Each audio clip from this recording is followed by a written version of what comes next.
Okay, so a couple of announcements and updates for today. Firstly, at 9:30pm GMT, I will be hosting a political recap stream with the Trups over on the Cthulhu-Kin and Friends show. No doubt the subject matter will mostly be focused on the Plan B presented by Theresa May and the continued shutdown. Second, let's talk about yesterday, because this is unusual. I uploaded a video and went for a walk. On that walk, about an hour later, I checked my analytics because I wanted to reply some comments while I was out, and noticed nobody had seen the video, yet it was public and everyone could see it. Then I went to my page and realised it wasn't showing up as an upload, so I vented a bit on Twitter and got into some conversations. People then realised they could only find it when they searched for my name. Logic pointed out to me that it was actually an ongoing issue for some creators. People like Logic, Corellius, Misteam, and Depressed Gyro helped me immensely by showing me some issues that arose with that bug, which meant for about 4 hours my video was not seen, which means that when people were able to see my video again, after not having been able to see many creators' videos that they may well have been subbed to, there was a chance they couldn't see my video from yesterday, which may in turn have harmed the views it would have ordinarily got. Hell, for all I know, this video may not be seen either. I will be linking all the channels for the people I mentioned earlier, and also the video I made yesterday. Please consider subscribing to them, and also watching yesterday's video if you have not already. So to an update story. It wasn't long ago that I informed you of a lady who had been in a coma for 14 years and last month gave birth in Phoenix, Arizona, at the Hacienda Healthcare Center. The Phoenix Police Force then managed to obtain either a warrant or subpoena to get DNA samples from all male employees for that healthcare center, so that they could find out who it was that went out of their way to violate one of the patients. Well, this man here is Nathan Sutherland. It has been confirmed by the Phoenix Police Department that his DNA, Nathan Sutherland's, matches that of what they found. Now, he has been booked into the Marciopa jail on one charge of sexual assault and one charge of abusing a vulnerable adult, with Police Chief Williams saying the investigation was and still is the highest priority for our police department. And at a press conference, Sergeant Tommy Thompson said, "We may not know how many times this occurred. We can't always choose the way we come into this, but this community can choose to love this baby. I am told the baby is fine." Sutherland, for those who don't know, was a licensed practical nurse and had worked at the facility since 2011. Since Nathan Sutherland's arrest, many have delved into his past to try and understand him best. Most notably, they discovered he is a Haitian orphan and devout Christian who regularly sings at local churches. I'm not sure his God will save him now. He has, since this all happened, been placed on a $500,000 bond after appearing in court last Wednesday. This particular type of bond is a cash-only bail bond, and if he is released, he will be placed on house arrest and ordered to wear an electronic monitoring device. Now, I'm not entirely sure how Sutherland is going to get out of this with his DNA being found and being that of a match, but his defense attorney David Gregan has said there was no direct evidence to suggest his client had committed the crime, but he does acknowledge the DNA evidence obtained by the police. If his DNA is a perfect match for the baby's, there's your proof. And I'll be honest, that would be conclusive, since they are able to confirm that woman has remained in a vegetative state for 14 years.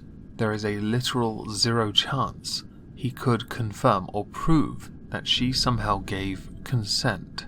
He, since his DNA does match, he cared for that person as a carer to a client. There is no carer privilege that says he gets to roger her because he needed to. In a move to appear like they are saving face even though their background is hardly squeaky clean, Hacienda did terminate Nathan Sutherland as an employee of their healthcare centre, being quoted as saying that he was terminated the moment our leadership team learned of his arrest.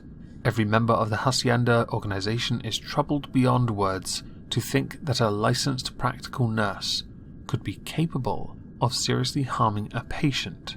Once again, we offer an apology and send our deepest sympathies to the client and her family, to the community and to our agency partners at every level. Now, earlier I mentioned that I don't know how the defense are going to manage to get Nathan Sutherland off, because unlike people, DNA does not lie. Unless you intend to character assassinate those that obtained the information, I find it very difficult for you to find a way to get out of this.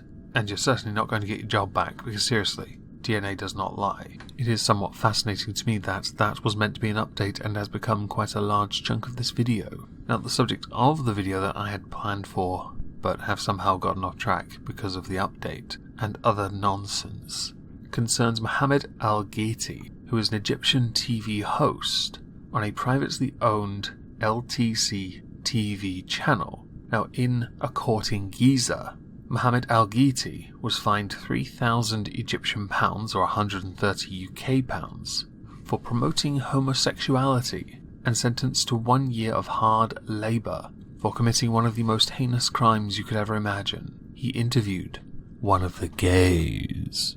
I know, pretty heretical stuff, right? What I find fascinating about this is that homosexuality is not criminalised in Egypt, explicitly anyway. However, authorities have been cracking down on the LGBT community in Egypt, where they routinely arrest people for suspected engagement of consensual homosexual conduct on charges of debauchery, immorality, or blasphemy. Why don't they just shorten that to squeaky bum sex? I mean, wouldn't that be a lot easier? Rather interestingly, the TV host has in fact on a number of occasions voiced homophobic views, clearly showing a sign that he's not exactly in with the gays, was actually speaking to a man who expressed regret over his sexuality and described life as a prostitute. Now, the channel was immediately taken off air for 2 whole weeks by the Supreme Council for Media Regulation under professional violation. They weren't more specific, unfortunately, otherwise I'd be telling you. The prosecuting lawyer accused the TV host of revealing there to be financial gains of practicing homosexuality. Well, we have to make money out of those rainbow flags somehow, don't we? In a rather interesting additional twist to his sentence, Ghaiti has been not only ordered to pay the Egyptian pounds, not only sentenced to a year of hard labour, but also the misdemeanors court ordered that he be put under surveillance for 1 year after serving his sentence, because now he can't be trusted, even though he himself is a bit homophobic, to maybe now be converted to go and hang with the gays. Those dreaded, evil, despicable gays and their squeaky bum sex.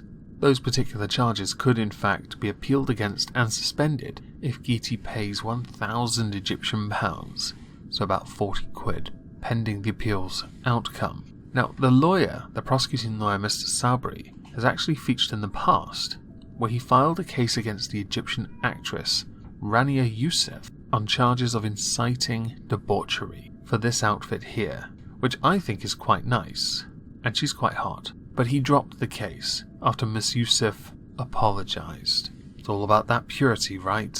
We must remain conservative. We must shield our bodies from being looked at. Everyone must look and adopt the bin liner. Anyway, this is all a load of nonsense to me, much like earlier stuff. In fact, everything I covered today is absolute nonsense, but some of it amused me, which is important. Hopefully you see this one. If not, oh well, the Illuminati's out to get me. If I don't see you tonight on the Cthulhu-Kin and Friends show, I hope you all have a lovely Thursday the 24th of January, and thank you all for listening.